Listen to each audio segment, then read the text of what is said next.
पारस पत्थर की कहानी।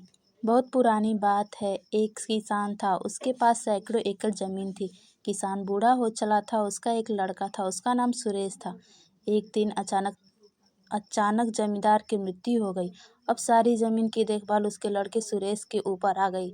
लेकिन सुरेश को खेती बाड़ी और मेहनत करना अच्छा नहीं लगता था। वह जल्द ही बहुत अमीर बनना चाहता था। तभी किसी ने उसे पारस पत्थर के बारे में बतलाया। पारस पत्थर एक ऐसा पत्थर होता है जिसे किसी भी धातु से स्पर्श कराने पर वह धातु सोना बन जाती है। सुरेश किसी भी कीमत पर पारस पत्थर पाना चाहता था। उसने पारस पत्थर ढूंढने का बहुत प्रयास किया, किंतु उसे पारस पत्थर कहीं नहीं मिला। पारस पत्थर के लिए उसने कई लोगों से संपर्क किया, किंतु वह पारस पत्थर पाने में असफल रहा। आसपास के ठगों को पता चल गया कि सुरेश किसी भी कीमत पर पारस पत्थर पाना चाहता है। ठगों ने पारस पत्थर का लालच देकर सुरेश से लाखों रुपए ठग लिए। ठगों के बाद सुरेश ढोंगी बाबाओं के जाल में फंस गया। ढोंगी बाबाओं ने भी सुरेश को लालच देकर बहुत सा पैसा ऐंठ लिया। पारस पत्थर के लोभ में सुरेश को बहुत नुकसान हुआ और उसे अपनी कई एकड़ जमीन भी बेचनी पड़ी। सुरेश की पत्नी हमेशा उसे समझाती कि इन सब बातों में मत पड़ो।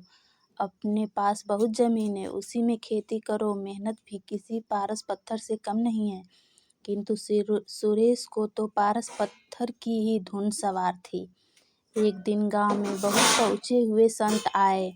सभी ने उन्हें अपनी समस्याएं बतलाई। सुरेश भी अपनी पत्नी के साथ उनसे मिलने गया और उन्हें अपनी समस्या बताई। संत सुरेश की बातें सुनकर मुस्कुराए और बोले, मैं जैसा कहूँ वैसा ही करना तो तुम्हें पारस पत्थर अवश्य मिलेगा। संत की बात सुनकर सुरेश बहुत खुश और संत से बोला, कृपया कर मुझे वह तरीका बतलाइए जिससे मुझे पारस पत्थर मिल जाए।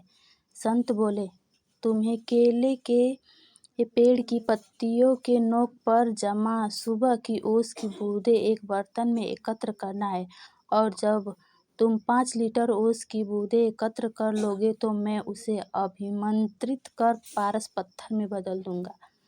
लेकिन याद रहे, ओस की बूंदों में तुम पानी मिलाकर धोखा देने का प्रयास करोगे तो तुम्हारी पूरी मेहनत पर पानी फिर जाएगा और ओस की बूंदें पारस पत्थर नहीं बन पाएंगी। यह काम बहुत कठिन था।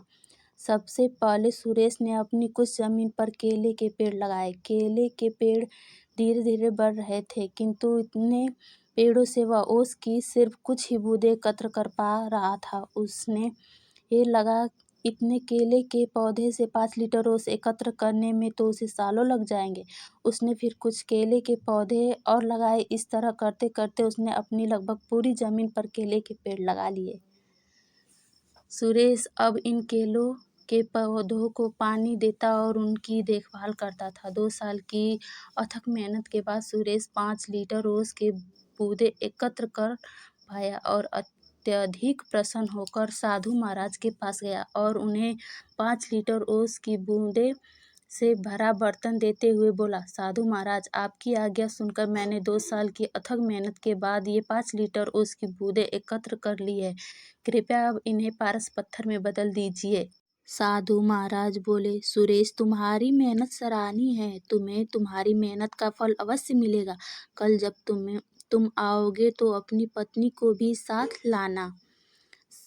सुरेश खुश होकर अपने घर चला गया और पत्नी को सारी बात बतलाई। दूसरे दिन दोनों पति पत्नी जल्दी उठकर नहा धोकर साधु के पास पहुँचे। साधु ने सुरेश को देखकर कहा, सुरेश, मैंने ओस की बूंदों को पारस पत्थर में बदलने के बहुत प्रयास किया, किंतु मैं उन्हें पारस पत्थर में नहीं बदल सका। यह सुनकर सुरेश बहुत उदास हुआ और साधु से बोला, आपके कहे अनुसार मैंने 2 साल अथक मेहनत करके 5 लीटर ओस की बूंदें एकत्र की, किंतु मेरी मेहनत बेकार गई।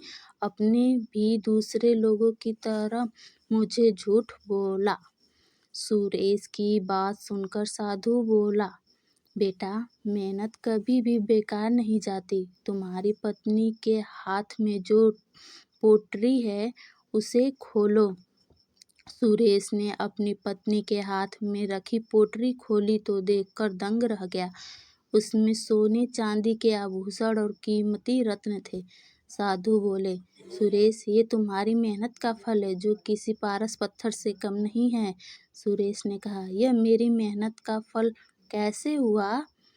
साधु बोले, तुमने 2 साल से मेहनत करके जो केले के पौधे लगाए थे, 2 साल में उनमें फल भी लग रहे हैं, किंतु तुम्हारा पूरा ध्यान पारस पत्थर और उसकी बूंदों पर था और तुमने फलों पर ध्यान ही नहीं दिया, किंतु तुम्हारी पत्नी इन फलों को बाजार भिजवा दिया करती थी और ये सारे आभूषण और रत्न फलों की बिक्री से आए पैसों को बेचकर खरीदे हैं। सुरेश ने मुस्कुराते हुए उसकी पत्नी की तरफ देखा और बोला, तुम सही कहती थी जो हमेशा कहती थी कि मेहनत से बड़ा कोई पारस पत्थर नहीं होता। सुरेश साधु की तरफ हाथ जोड़कर बोला, अपनी मेरी आंखें खोल दी। अब मैं हमेशा मेहनत करूँगा और पैसा कमाने के लिए कोई शॉर्टकट नहीं अपनाऊँगा। सुरेश अब खूब मेहनत करने लगा और अपनी मेहनत से समाज में खोया रुतबा फिर से प्राप्त कर लिया।